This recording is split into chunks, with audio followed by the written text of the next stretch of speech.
Thank you aunty, thank you so much. మీరు మా మధ్యలో ఉండటం నిజంగా నాకైతే నా జీవితం ధన్యమైనట్లు అనిపిస్తుంది. నిజంగా అలాంటి మాదిరికరమైనటువంటి ఆంటీలు మరి ప్రార్థనా వీరులు మన మధ్యలో ఉండటం ఎంత గొప్ప భాగ్యం అండి. నిజంగా ఐఆమ్ సో లక్కీ.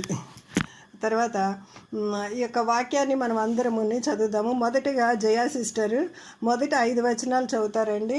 మనము ఈరోజు ఆదికాండము 2వ అధ్యాయము ధ్యానించబోచున్నాము. ఓన్లీ ఆదికాండము 2వ అధ్యాయంని బైబిల్ స్టడీగా తీసుకున్నాము. మొదటి 5 వచనాలు సిస్టర్ చదివిన తర్వాత మిగతా వాళ్ళు అందరూ ప్రిపేర్గా ఉండండి. ఎవరైతే బైబిల్ మీరు తీసుకుని రెడీగా ఉంటారో నెక్స్ట్ 5 వచనాలు ఇంకొక సిస్టర్, అలాగా 5 వచనాలు 25 వచనాలు మనం చదువుదాం. ఒకరి తర్వాత ఒకరు మీరు చదవండి అని నేను చెప్పను. మొదట జయా సిస్టర్ చదువుతారు మొదటి 5 వచనాలు. Praise the Lord sister. అవకాశం ఇచ్చింది మీకు చెల్లిస్తున్నాను. గ్రూప్లో ఉన్న ప్రతి ఒక్కరికి కూడా నా వందనాలు తెలియజేస్తున్నాను. ఆదికాండము 2వ అధ్యాయము 1వ వచనం నుండి 5 వచనాలు చదవబోతున్నాను. ఆకాశమును భూమియు వాటిలోనున్న సమస్త సమూహంలో సంపూర్తి చేయబడెను. దేవుడు తాను చేసిన తన పని 7వ దినములోగా సంపూర్తి చేసి తాను చేసిన తన పని అందంతటి నుండి 7వ దినమున విశ్రమించెను. కాబట్టి దేవుడు ఆ 7వ దినమున ఆశీర్వదించి పరిశుద్ధపరచెను. ఏలయనగా దానిలో దేవుడు తాను చేసినట్టు సృజించినట్టు తన పని అంతటి నుండి విశ్రమించెను. దేవుడైన యెహోవా భూమిని ఆకాశమును చేసిన దినమందు భూమి ఆకాశములు సృజించబడినప్పుడు వాటి ఉత్పత్తి క్రమము ఇదే. అది వరకు పొలమందలి ఏ పొదయు భూమి మీద నుండలేదు, పొలమందలి ఏ చెట్టును మొలవలేదు. ఏలయనగా దేవుడైన యెహోవా భూమి మీద వాన కురిపించలేదు, నేలను సేద్యపరచుటకు నరుడు లేడు. Next please. అయితే ఆవిరి భూమి నుండి లేచి నేలంతటిని తడిపెను. దేవుడైన యెహోవా నేల మట్టితో నరుని నిర్మించి వాని నాసికారంధ్రములలో జీవవాయువును వదగా నరుడు జీవాత్మ ఆయన. దేవుడైన యెహోవా తూర్పున ఏదెనులో ఒక తోట వేసి తాను నిర్మించిన నరుని దానిలో ఉంచెను. మరియు దేవుడైన యెహోవా చూపునకు రమ్యమనేదియు ఆహారమునకు మంచిదియునైన ప్రతి వృక్షమును ఆ తోట మధ్యను జీవ వృక్షమును మంచి చెడ్డల తెలివినిచ్చు వృక్షమును నేల నుండి మొలిపించెను. మరియు ఆ తోటను తడుపుటకు ఏదెనులో నుండి ఒక నది బయలుదేరి అక్కడ నుండి చీరిపోయి 4 శాఖలాయెను.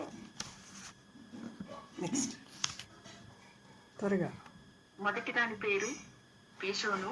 అది హవీలా దేశము చుట్టూ పారుచున్నది. అక్కడ బంగారం ఉన్నది. ఆ దేశపు బంగారము శ్రేష్టమైనది. అక్కడ బోళములు గోమేధికములను దొరుకును. 2వ నది పేరు గీహోను. అది కూషు దేశం అంతటి చుట్టూ పారుచున్నది. 3వ నది పేరు హిద్దేకేలు. అది అశ్షూరు తూర్పు వైపున పారుచున్నది. 4వ నది యూఫ్రటీసు. మరియు దేవుడైన యెహోవా నరుని తీసుకుని ఏదేను తోటను సేద్యపరచుటకు దాని కాచుటకు దానిలో ఉంచెను.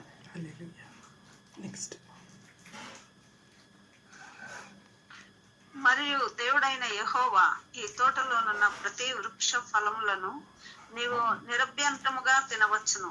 అయితే మంచి చెడ్డల తెలివినిచ్చు వృక్ష ఫలములను తినకూడదు. నీవు వాటిని తినుదినమున నిశ్చయముగా చచ్చదవని నరునికి ఆజ్ఞాపించెను.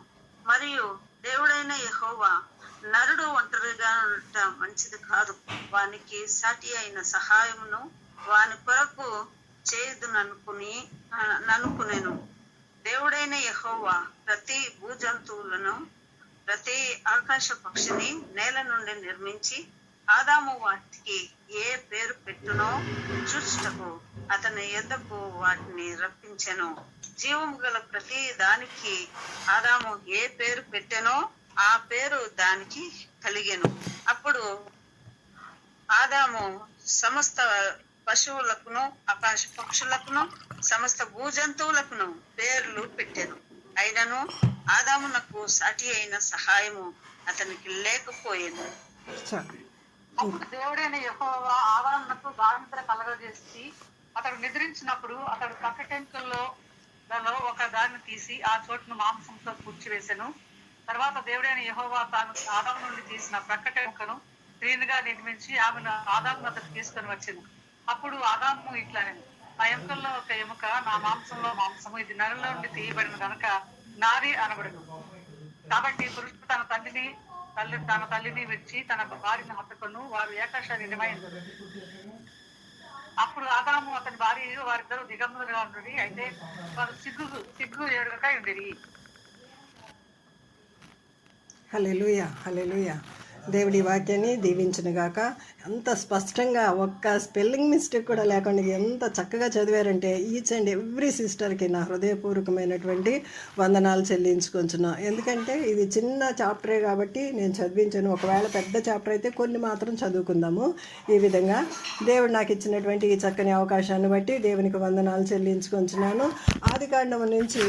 ఆదికాండం నుంచి మనము నేర్చుకోవాల్సినటువంటి పాఠ్యాలు క్లుప్తంగా ముందు నేను ఆదికాండం గురించి 1-2 నిమిషాలు బ్రీఫింగ్ ఇస్తానండి. దేవుడు మనకిచ్చినటువంటి ఈ గ్రంథాన్ని నిజంగా దీన్ని ఏమంటారంటే పౌలు భక్తి గారు ఒక 3 విషయాలు చెప్తారు. ఏవి శ్రేష్టమైనవి అని చెప్తారండి భక్తులు ఏం చెప్తారు? ఈ 3 మాత్రం శ్రేష్టమైనవి అని చెప్తారు. ఏంటంటే ఫెయిత్, హోప్, లవ్. ఈ 3 చాలా శ్రేష్టమైన, వీటిలో శ్రేష్టమైనది ప్రేమ అని చెప్తారు. ఈ ఫెయిత్ ఏమో జెనసిస్కి సాదృశ్యంగా ఉంది. ఎందుకంటే ఈ ఆదికాండం నుంచి మనం ఫెయిత్ నేర్చుకుంటాము. మరలా హోప్ అని అంటే మనకి నిరీక్షణ ఏంటంటే రెవల్యూషన్, లాస్ట్ బుక్ రెవల్యూషన్ నుంచి మనము నిరీక్షణ, హోప్ని నేర్చుకుంటాం అనమాట. మధ్యలో ఉన్నది లవ్ ఉంది కదా, ఆ లవ్ని బట్టి మనం ఏం నేర్చుకుంటామంటే ఈ గాస్పల్స్ ద్వారా, యేసు ప్రభు ద్వారా మనము ఈ యొక్క ప్రేమను నేర్చుకుంటామండి. ఈ యొక్క ఆదికాండాన్ని మనం 2 పార్ట్స్ చేసినట్లయితే మొదటి 11 అధ్యాయాలు అతి ప్రాచీన కాలపు స్టోరీ అంతా తెలియజేస్తుంది. మొదటి 11 అధ్యాయాలు ప్రాచీన కాలపు స్టోరీని మనకు తెలియజేస్తుంది. 12 నుంచి లాస్ట్ వరకు కూడా 4 హీరోలు ఉంటారు. దీంట్లో 4 హీరోలు ఉంటారు. ఎవరో మీరు చెప్పాలా? మనకందరికి ఫెమిలియర్ వీళ్ళు 4 ఎవరో మీరు గెస్ట్ చేసి చెప్పాలా. రెస్పాండ్ అవ్వండి దయచేసి, చెప్పండి. ఎస్ వెరీ గుడ్ అమ్మా. కరెక్టే అమ్మా, కరెక్టే తల్లి. ఇంకొకళ్ళు వెరీ గుడ్ అమ్మా. వీళ్ళ 4 చరిత్రే మనకి ఎక్కువ కనిపిస్తూ ఉంటుంది. వీళ్ళే హైలైట్ అనమాట. వీళ్ళ 4 చరిత్ర మనకి కనిపిస్తూ ఉంటుంది అనమాట. అసలు మనకి ఆదికాండంలో ప్రతి ప్రశ్నకు జవాబు దొరుకుతుంది. ఎందుకంటే నేను చనిపోయిన తర్వాత నేను ఎక్కడికి వెళ్తాను అన్న విషయము చాలామందికి అర్థం కాదు. హిందూస్కి కానీ చాలామందికి వేరే మతాల వాళ్ళకి అర్థం కాదు. మనకైతే ఒక నిరీక్షణ ఉంది, నేను ఇక్కడ కన్ను మూస్తే నేను అక్కడ కన్ను తెరుస్తానని. అది ఆదికాండం ద్వారా మనం నేర్చుకోగలుగుతాం. తర్వాత విత్తనం ముందా, చెట్టు ముందా, కోడి ముందా, గుడ్డు ముందా, ఇవన్నీ చాలా ప్రశ్నలు వస్తూ ఉంటాయి. చాలామందికి పెద్ద పెద్ద డిబేట్లు కూడా జరుగుతూ ఉంటాయి అన్నమాట. అయితే మనకి అసలు ఎటువంటి డౌట్ లేకుండా మనం చెప్పగలిగేది మనకి ఆదికాండం నుంచి మనం లాస్ట్ వీక్ నేర్చుకున్న విధంగా దేవుడే సమస్తాన్ని సృష్టించాడు కాబట్టి చెట్టే ముందు అని మనము నిరభ్యంతరంగా చెప్తాం అనమాట. దీన్ని ఆదికాండ పుస్తకాన్ని మనం ఇంకొక మాట కూడా అనొచ్చు, సీడ్ ప్లాట్ అని కూడా అంటాం. ఎందుకంటే విత్తనాలు వేయబడిన స్థలము. దేవుడు చక్కని విత్తనాలు వేసేసాడు అనమాట. సమస్తం మనకి ప్రిపేర్ చేసి మన చేతుల్లో పెట్టాడు. ఆదాముని కూడా అన్నీ ప్రిపేర్ చేసి చక్కని తోటలో ఆదాముని పెట్టాడు అనమాట. దీన్ని మనము ఇంకొక మాటలో చెప్పాలంటే ఇక్కడ క్రియేషన్ ఉంది. ఆ యొక్క జెనసిస్లో మనం ఏం చూస్తాం? క్రియేషన్ చూస్తాము, పాపం కూడా చూస్తాం. పాపము ద్వారా తర్వాత పాప క్షమాపణ కూడా చూస్తాం అనమాట. క్రియేషన్ చూస్తాము, సిన్ చూస్తాము, జస్టిఫికేషన్ చూస్తాం. దేవుడు జస్టిఫికేషన్ ఇస్తాడు కదా ఆదాముకి కాబట్టి. తర్వాత ఫాల్ కూడా చూస్తాం అనమాట. మనిషి యొక్క ఫాల్ కూడా చూస్తాం, అంటే పడిపోవటము. తర్వాత గ్రేస్, దాని కృప ద్వారా రక్షించటము చూస్తాం. రెస్టోరేషన్ చూస్తాము. తర్వాత రెన్యూయన్, మరలా తిరిగి కట్టబడడం కూడా మనము చూస్తాం అనమాట. ఈ విషయాలన్నీ కూడా మనం చూస్తాం. లాస్ట్ వీక్ మనం అంతా నేర్చుకున్నాము, సృష్టి క్రమం అంతా నేర్చుకున్నాం. దాని గురించి నేను ఇప్పుడు టచ్ చేయట్లేదు. కానీ ఆదాము అంటే మట్టి అని అర్థము. ఆదాము అంటే భూమి అని అర్థం అనమాట. భూమిలో నుంచి వచ్చాడు కాబట్టి మనము మట్టిలో నుంచి తీయబడ్డాం కాబట్టి మనము మన్నైపోతాము. నిజంగా హస్బెండ్ మ్యాన్ అని అంటే వ్యవసాయదారుడు అని అంటాం కదా, అలాగే యానిమల్ హస్బెండరీ అని కూడా అంటారు అనమాట. ఇక ఆదాముని అలా కూడా అంటారు.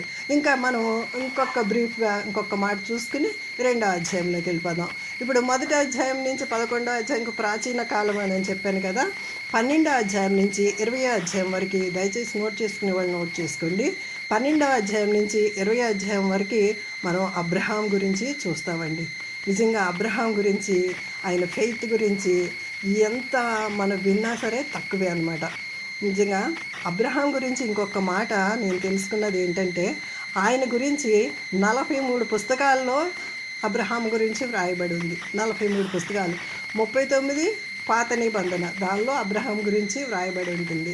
ఇంకా ప్లస్ 4 గాస్పల్స్లో కూడా అబ్రహాం గురించి వ్రాయబడి ఉంటుంది. ఇవన్నీ కూడా చూసినట్లయితే నిజంగా అబ్రహాం ఫెయిత్ నుంచి మనం ఎంత నేర్చుకోవాలి. అందుకని చక్కగా జ్ఞాపకం పెట్టుకోండి. 12వ అధ్యాయం నుంచి 20వ అధ్యాయం వరకు మనము అబ్రహాం గురించి చూస్తాము. 21 నుంచి 24 వరకు ఇస్సాకు గురించి చూస్తాము. తర్వాత 25 నుంచి 29 వరకు యాకోబు గురించి చూస్తాము.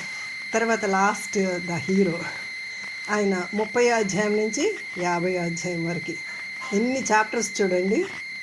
జోసఫ్ కింగ్ మీద ఎన్ని చాప్టర్స్ ఉన్నాయో చూడండి. ఇవన్నీ కూడా మనము చూస్తాం అన్నమాట. ఇంకా ఈ ఆదికాండంలో మనము ఇంకొకటి చూడాలి. యేసుప్రభు ఎక్కడ కనిపిస్తాడు అన్నాను. యేసుప్రభు అసలు ఆదికాండంలో ఎక్కడ కనిపిస్తారు అని ఎవరన్నా చెప్పగలరా? యేసుప్రభు గురించి ప్రవచనం ఉంటుంది. వెరీ గుడ్ అమ్మా, వెరీ గుడ్, అర్థమైందిలే నాకు. యేసుప్రభు గురించి ప్రవచనం మనకి ఫస్ట్ ఆదికాండం 3వ అధ్యాయం 15వ వచనంలో కనిపిస్తుంది. దాని తర్వాత మనకి యేసుప్రభు గురించి ఇంకొక ప్రవచనం ఉంటుంది. ఆదికాండంలోనే 12వ అధ్యాయం అబ్రహాము స్టార్ట్ అవుతాడు కదా. 12వ అధ్యాయం 3వ వచనంలో ఒకసారి ఎవరైనా చదువుతారా? 12వ అధ్యాయం 3వ వచనం మనకి చదివితేనే బాగా గుర్తుండదు, లేకపోతే చెప్పుకుంటే వెళ్ళిపోతే గుర్తుండదు. 12వ అధ్యాయం 3వ వచనం ఎవరైనా చదువుతారా? చదవమ్మా. నేను ఫస్ట్ నిన్ను ఆశీర్వదించు వారిని ఆశీర్వదించు. నిన్ను దూషించు వారిని శపించలను. భూమి యొక్క సమస్త వంశములు నీ యందు ఆశీర్వదింపబడినని అబ్రహాముతో అనగా. చాలు. ఇది అబ్రహాంకి ఇచ్చినటువంటి వాగ్దానం అన్నమాట. ఇది యేసు ప్రభు ద్వారా అబ్రహాం సంతానంలోంచే కదా, యూదా గోత్రంలో నుంచే కదా యేసు ప్రభు వస్తారు. ఇంకా యూదా గురించి కూడా మనకి 49వ అధ్యాయంలో యూదా గురించి స్తుతి అని మనకి అక్కడ కొదమ సింహం అని ఉంటుంది కదా. మీరు నోట్ చేసుకోవాలంటే నోట్ చేసుకోండి. అక్కడ ఒకటి యేసు ప్రభు గురించి ప్రవచనం ఉంటుంది. 49వ అధ్యాయం 10వ వచనము 8వ వచనం నుంచి మనం చదివినట్లయితే అక్కడ షీలోహు వచ్చే వరకు అనేటువంటి మాటలు మనకు చూస్తాం అన్నమాట. యేసు ప్రభు గురించి ఇన్ని వాగ్దానాలు ఉన్నాయి. మనం నిజంగా గమనించినట్లయితే ప్రతి పేజీలో కూడా యేసు ప్రభుని చూడవచ్చు. కానీ ఈ 3 మాత్రము చాలా చాలా ఇంపార్టెంట్ అయినాయి అనమాట. ఏసేపు చనిపోయిన తర్వాత నా ఎముకలు ఇక్కడ ఉంచొద్దు, నా ఎముకలు మాత్రం మీరు తీసుకుని వెళ్ళిపోవాల్సిందే అని చెప్తారు కదా. నిజంగా అది ఎంత హోప్ ఇస్తుంది కదా, చాలా హోప్ ఇస్తుంది.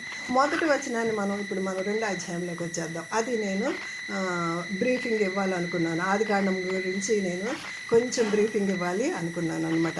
మనము 2వ అధ్యాయం 1వ వచనం చూసినట్లయితే ఆకాశమును భూమియు దానిలో ఉన్న సమస్త సమూహమును సంపూర్తి చేయబడిన దేవుడు తాను చేసిన తన పని యావత్తు పని 7వ దినంలోగా సంపూర్తి చేసి తాను చేసిన తన పని అంతటిని నుండి 7వ దినమున విశ్రమించెను. ఈ విశ్రమించెను అన్నది 2 నిమిషాలు ఆగి మనము ఈ యొక్క విశ్రాంతి ఏంటో నేను లాస్ట్ టైం కూడా మీతో చెప్పాను కదా. అంటే దేవుడు రెస్ట్ తీసుకున్నాడా అని కొంతమంది హైందవ సహోదరులు చాలా మీ దేవుడు నిద్రపోతున్నాడేమో, రెస్ట్ తీసుకున్నాడేమో, బాగా పనిచేసి అలసిపోయాడు, ఇలాంటి కౌంటర్లు వేయటం మనం చూసాము. కానీ విశ్రాంతి అంటే ఏం సెలవిస్తుందంటే మనకి మత్తయి సువార్త 11వ అధ్యాయం 28వ వచనంలో మనకు అక్కడ ఒక విశ్రాంతి కనిపిస్తుంది. ప్రయాసపడి భారము చిన్న సమస్త జనులారా నా యొద్దకు రండి, నేను మీకు విశ్రాంతి కలుగజేస్తానని. ఇంకా హెబ్రీ పత్రిక 4వ అధ్యాయం 3వ వచనంలో కూడా ఒక చక్కని మాటలు ఉంటే ఎవరైనా తీసి చదవండి. హెబ్రీ పత్రిక 4:3 త్వరగా.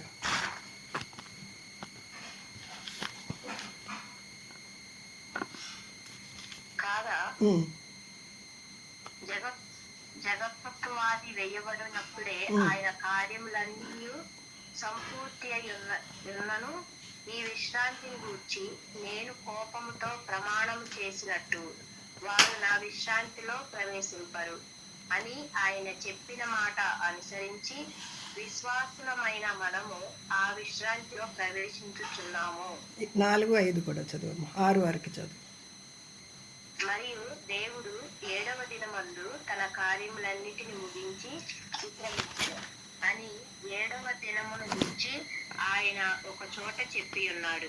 ఇదియును కాక ఈ చోటననే వారు నా విశ్రాంతిలో ప్రవేశింపరు అని చెప్పి ఉన్నాడు. కాగా ఎవరో కొందరు విశ్రాంతిలో ప్రవేశించుదరను మాట నిశ్చయము కనుకను ముందు సువార్త వినిన వారు అవిధేయత చేత ప్రవేశింపలేదు కనుకను నేడు మీరాయన మాట వినిన ఎడల మీ హృదయములను కఠినపరచుకొనకూడని వెనుక చెప్పబడిన ప్రకారము ఇంతకాలమైన తరువాత దావీదు గ్రంథమును నేడని ఒక దినమును నిర్ణయించుచున్నాడు. హల్లెలూయా. చాలమ్మా, థ్యాంక్ యూ. చాలా చక్కగా చదివి వినిపించారు. ఇక్కడ మనకి చదువుతుంటే మొత్తం అర్థమవుతుంది.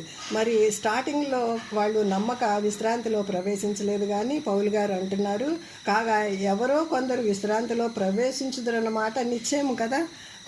కొంతమంది ప్రవేశించలేదంటే కొంతమంది ప్రవేశించుతారు అనే మాట నిశ్చయమే కదా. మనం అందరము ప్రవేశించే వాళ్ళమే. ముందు సువార్త విన్నవారు అవిధేయత చేత ప్రవేశింపలేదు కనుకను నేడు మీరు ఆయన మాట వినిన ఎడల మీ హృదయములను కఠినపరచుకొనకుడని వెనుక చెప్పబడిన ప్రకారం ఎంతకాలమైన తర్వాత దావీదు గ్రంథంలో నేడనే శబ్దము ఒక దినము నిర్ణయించుచున్నాడు. హల్లెలూయా. ఈ విశ్రాంతి గురించి ఇక్కడ మాట్లాడుతున్నారు అనమాట. ఈ విశ్రాంతి గురించి మాట్లాడుతున్నారు. తర్వాత ఈవి గురించి మనం చూసినట్లయితే దీనిలో హైలైట్ ఆదాము గాయంలో నుంచి మరి ఈవి రావటం కూడా ఇది ఒక పెద్ద హైలైట్ అనమాట. ఈవి గురించి మనం నిజంగా అంటే అవ్వ గురించి మనం మాట్లాడుకున్నట్లయితే ఫినిషింగ్ టచ్ ఈవ్ అనమాట. అంటే ఆమెకి ఎంత సౌందర్యాన్ని దేవుడు ఇచ్చాడంటే గొప్ప సౌందర్య రాశిగా దేవుడు చేసి ఆదాము దగ్గరికి తీసుకువచ్చినట్లుగా మనము చూస్తూ ఉంటామండి. ఇంకా మనము మానవ శరీరం గురించి ఒక్కసారి ఆలోచన చేసినట్లయితే మానవ శరీరం మట్టితో నుంచే కదా నిర్మించాడు. మన్నైనది మునుపటి వెళ్ళిన మంటలో చేరుతుంది, ఆత్మదాన్ని దయచేసినటువంటి దేవుని ఎద్దకు చేరుతుంది. ప్రసంగి గ్రంథం 12వ అధ్యాయంలో మనకి చదివినట్లుగా మరి దేవుడు మట్టితోటి ఆదాముని చేసినట్లుగా మనం ఏంటి ఫస్ట్ అధ్యాయంలోనే వీరిద్దరిని చేసినట్లుగా ఆదాముని చేసినట్లుగా తన స్వరూపమందు తన పోలిక చొప్పున చేసాడు అని 6వ రోజున మనం చూసాం కదా. మళ్ళా ఏంటి ఇక్కడ మళ్ళా వస్తుంది నేల మట్టితో. 7వ వచనం మనం చూసినట్లయితే ఇక్కడ 2వ అధ్యాయం 7వ వచనం చూసినట్లయితే దేవుడైన యెహోవా నేల మట్టితో నరుని నిర్మించి వాని నాసికారంధ్రములో జీవవాయువును ఊదగా నరుడు జీవాత్మాయను. ఇదేంటి 2 సార్లు ఉంది, అది కరెక్టా ఇది కరెక్టా అని చాలామందికి సమస్య అంటే ప్రశ్నలు రావచ్చు అనమాట. నిజమే, ప్రశ్నలు రావచ్చు. నాకు కూడా చాలా కాలము ఇలాంటి ప్రశ్నలు వచ్చేవన్నమాట. అది కరెక్టా మరి ఇది కరెక్టా అని అనుకుంటే 2 కరెక్టే. ఎందుకంటే మొత్తము సృష్టి క్రమం అంతా ఫస్ట్ చాప్టర్లో మనకి చెప్పేసిన తర్వాత తన చేతులతో నరుని ఎంత చక్కగా నిర్మించుకున్నాడంటే మన ప్రభువు ఆయన స్వహస్తాలతో చేసుకున్న దాన్ని మాత్రం ఇదొక్కదాన్ని హైలైట్ చేశారనమాట. ఇదొక్క పార్ట్ని మాత్రం హైలైట్ చేశారు, వివరణ ఇచ్చారు. మిగతా వాటికి వివరణ ఇవ్వాల్సినంత అవసరం లేదు. కానీ ఈ యొక్క ఆదామును చేసినప్పుడు వివరణ ఎంతో అవసరమైంది. అందుకని 2వసారి మరి నొక్కి మరీ చెప్పారు. అందుకని సువార్తల్లో మనం యేసు ప్రభు గురించి ధ్యానించినప్పుడు నిశ్చయముగా నీతో చెప్పుచున్నాను అనే మాటలు మాటికి మనం కనిపిస్తూ ఉంటుందన్నమాట. కాబట్టి ఇది 2వసారి మరలా మనం బాగా గుర్తుపెట్టుకోవాలని దేవుడు మనకి హెచ్చరిస్తూ మనకి ఆ మాటలు తెలియజేశారన్నమాట. తర్వాత 9వ వచనం ఒకసారి చదవండి ఎవరైనా. మరియు దేవుడైన యెహోవా చూపునకు రమ్యమైనది ఆహారమునకు మంచిది అయిన ప్రతి వృక్షమును ఆ తోట మధ్యను జీవ వృక్షమును మంచి చెడ్డల తెలివినిచ్చు వృక్షమును నేల నుండి మొలిపించెను. హల్లెలూయా. ఎన్ని వృక్షాలు మొలిపించారో చూడండి మన కోసం. అంత సమస్తాన్ని కరెక్ట్గా అంత బ్యూటిఫుల్గా ఆ యొక్క ఏదైనా తోట ఉన్నట్లయితే నవే డేస్లో కనుక ఉన్నట్లయితే ఎంత ఫోటోగ్రాఫర్స్ ఆ ఏదైనా తోట చుట్టూ కాపు కాసుకుని కూర్చునేవాళ్ళు అనమాట. అంత చక్కటి లొకేషన్లో వారిని పెట్టారనమాట. అయితే ఇక్కడ మనకు ఒక చెట్లు కనిపిస్తున్నాయి. ఏం చెట్లు అని అంటే మంచి చెడ్డల తెలివినిచ్చు వృక్షము, తర్వాత ఆ తోట మధ్య జీవవృక్షము. ఈ జీవవృక్షము ఏం చేశాడంటే వాళ్ళు తర్వాత పాపం చేస్తారు కదా, అంటే ఫాల్ అక్కడ 3వ అధ్యాయంలో మనకు కనిపిస్తుంది కదా. ఈ జీవవృక్షాన్ని తీసుకుని వెళ్ళి యేసు ప్రభు వారు ఎక్కడ పెడతారంటే రెవల్యూషన్ లాస్ట్ చాప్టర్లో పెడతారు. అది ఎవరైనా చదువుతారా? అక్కడ తీసుకెళ్ళి పెడతారు.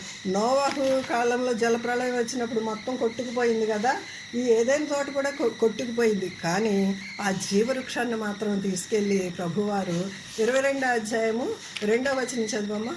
ప్రకటన గ్రంథము 22:2.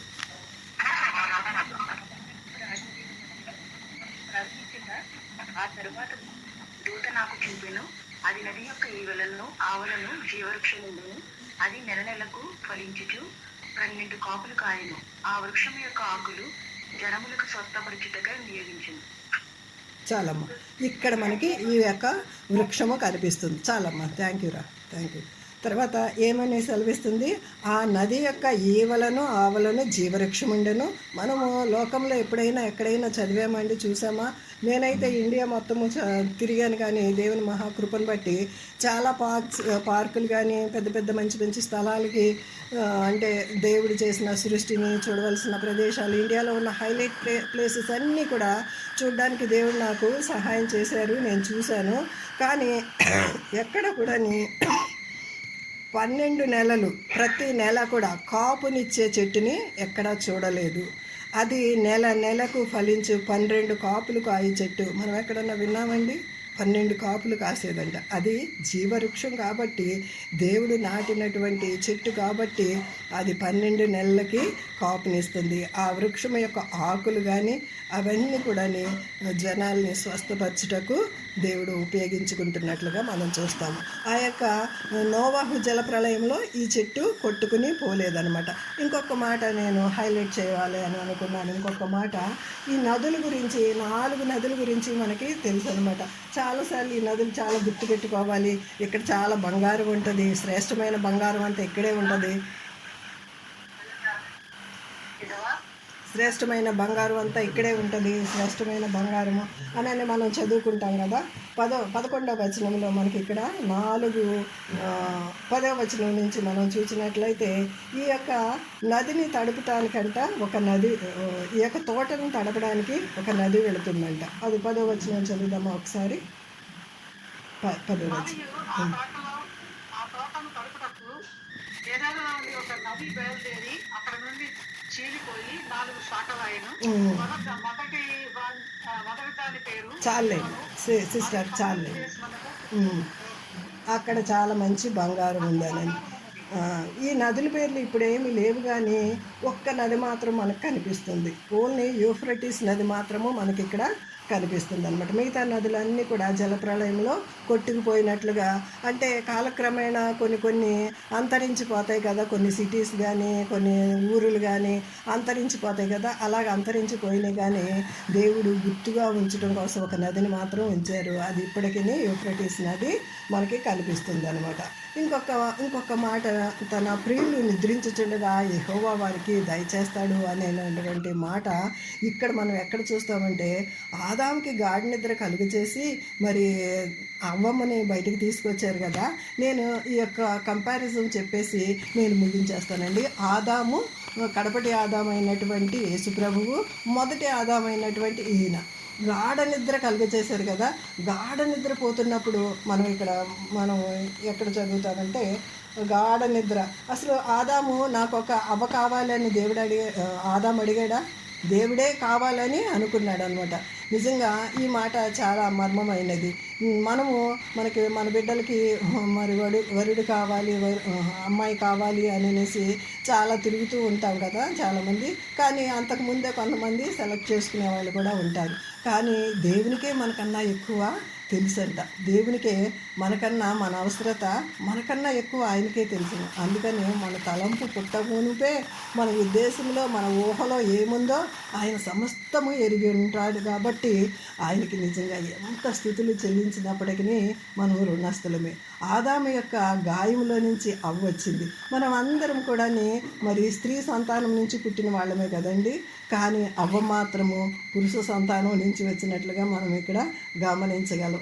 అవ్వ మాత్రం మరి ఆదాంలో నుంచే వచ్చింది కదండి. అందుకనే మగవాళ్ళు ఒక జోక్ వేసుకుంటారు, ఎప్పుడు మా ప్రసవ వేదన చూసారా అని అనుకుంటూ ఉంటారు. కానీ అసలు మా ప్రసవ వేదన స్టార్టింగ్లో ఎనస్థీషియా లేనప్పుడు మా ఆదాము గారు పడిన శ్రమ మీకు ఎవరికన్నా తెలుసా అని అంటారు. నిజంగా కదండి, ఆలోచింపదగ్గ విషయమే కదా. ఆదాము గారికి గాఢ నిద్ర కలుగు చేసి మరి ఆ గాఢ నిద్ర నుంచి, అంటే ఫస్ట్ ఎనస్థీషియా మన ప్రభువారే దేవుడే ఇచ్చేశారనమాట. ఆయన పెద్ద గాయములో నుంచి మరి అవ్వను తీసినట్లుగా మనకి తెలుసు.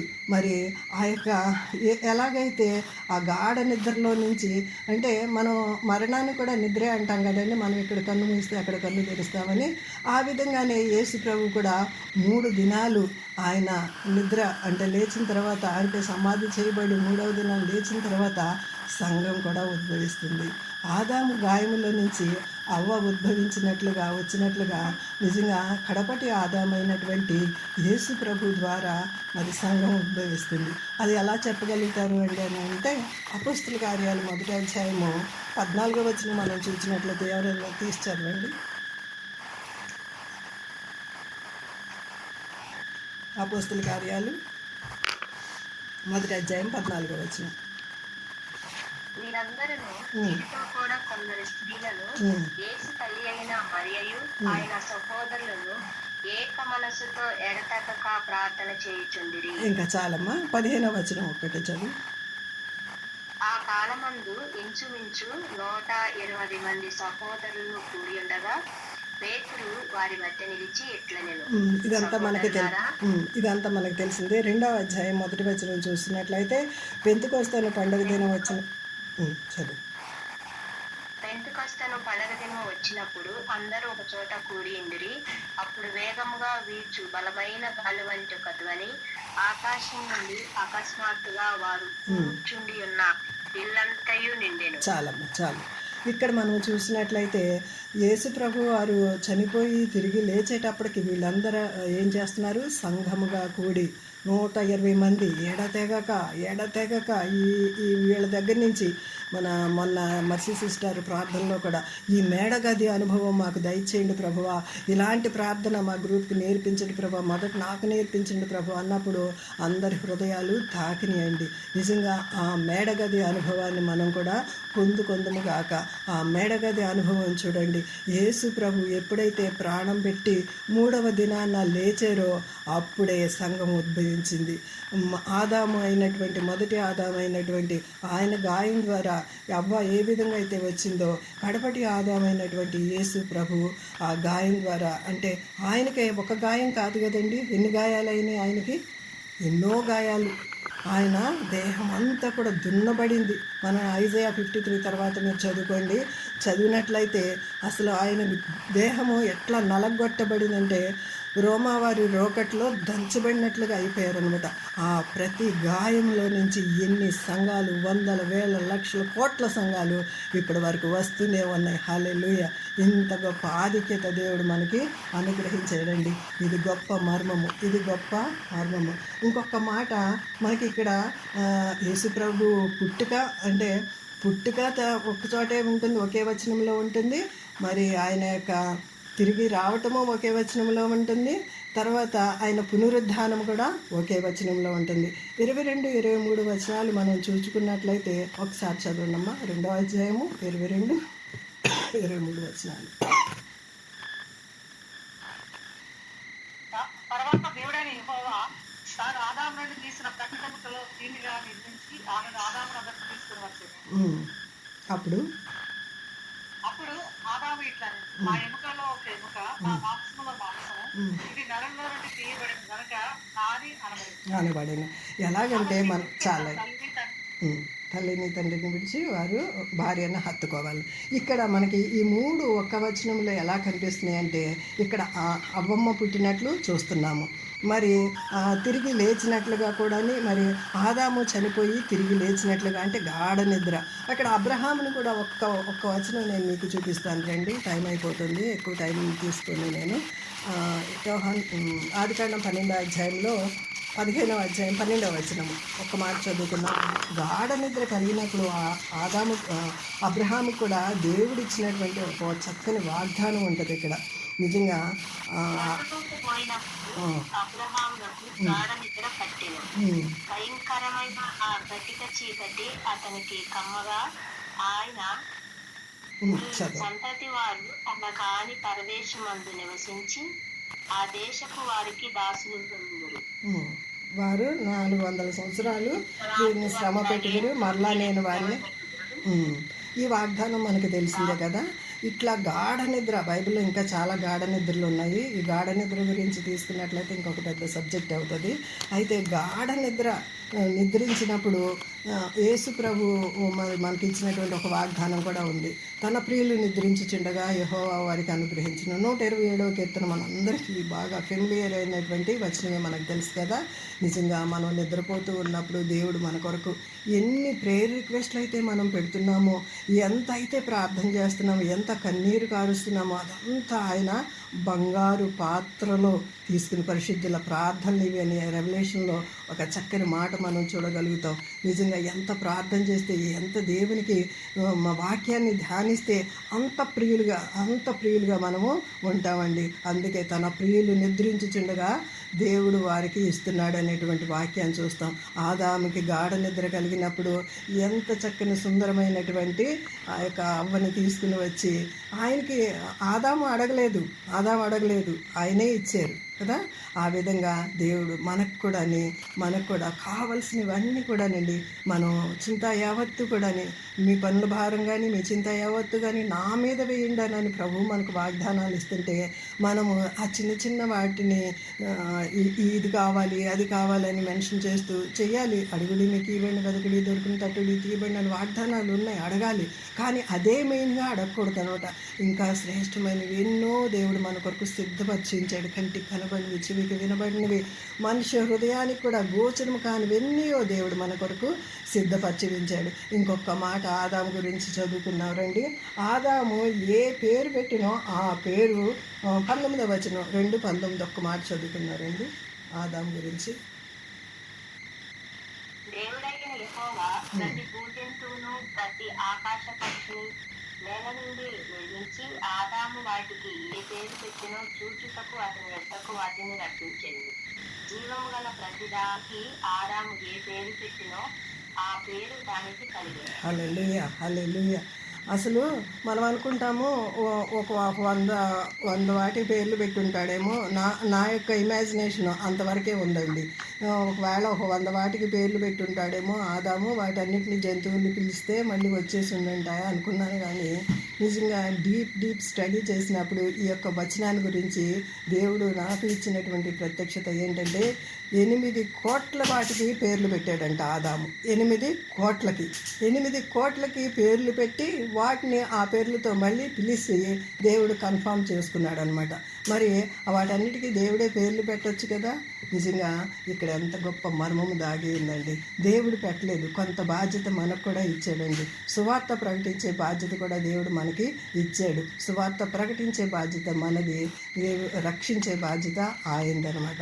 దేవుడు ఇక్కడ గొప్ప మర్మాన్ని పెట్టాడనమాట. ఇన్ని కోట్ల వాటికి పేర్లు పెట్టడము, వాటిని మరలా మనం ఒక 10 పేర్లన్నా గుర్తుపెట్టుకోగలమా? నేను ప్రాక్టీస్ చేశాను. ఒక 10 పేర్లన్నా నేను గుర్తుపెట్టుకోగలనా అనేసి ప్రాక్టీస్ చేస్తే లేదు, ఒక 4-5 వస్తున్నాయేమో అంతే. ఇంకా మహా బ్రిలియంట్ అంటే మన గ్రూప్లో 10 ఒకవేళ మీరు కౌంట్ చేయగలుగుతారేమో పేర్లు, అంతేగాని 800 కోట్లు ఇంతమందికి పేర్లు పెట్టి ఆ పేర్లతో కూడా పిలిచాడు కదా. మనకి సామ్లో కూడా ఒక మాట ఉంటుంది కదా, ఆ నక్షత్రములను సృజించింది ఆయనే, వాటిని పేర్లతో పిలిచింది ఆయనే అని చదువుతాం కదా. నిజంగా వీటన్నిటిని కూడా ఆదాము సృష్టించాడంటే ఆదాముకి ఎంత జ్ఞానం ఇచ్చాడండి, ఎంత జ్ఞానం ఇచ్చాడు.